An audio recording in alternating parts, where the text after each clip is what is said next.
Pasok na naman ang anak ng inay. Ito, OFW, pasok na naman. So, kahit malamig sa paligid, winter ngayon dito, -2, pasok na naman. Ito yung kailangan natin ipaglaban as OFW na hindi talaga pwede na habang buhay tayo sa ibang bansa, tatrabaho, na hindi natin nagagawa yung mga gusto natin gawin sa ating buhay. Diba, ito yung mga natin ito yung mga ilalaban natin sa buhay natin. Kasi ang hirap naman talaga na OFW tayo, wala tayong choice.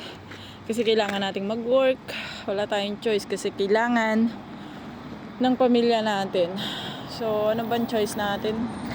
Kundi mag-work, diba?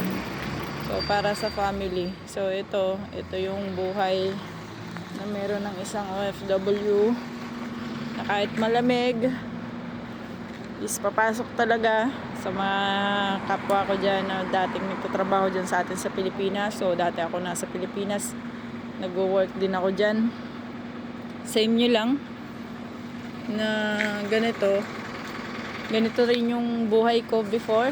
Gigising ng 4 ng madaling araw, and then may pasok ng 6, uwi ng 6 ng hapon, and then darating sa bahay ng 7, kakain, matutulog. So, yun yung routine ko before nung nasa Pinas ako. And ngayon, ganito ulit yung routine ko. So, kailangan natin gumawa ng mga sakripisyo para sa ating mga pangarap. And ito yung bagay na dapat magawa natin. Syempre, kung kaya natin magretiro ng mas maaga, depende yun sa choice of life natin.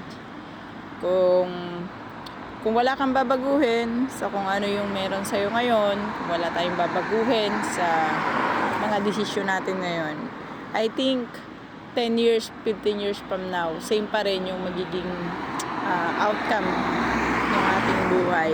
Same pa rin yung kakalabasan ng mga desisyon natin.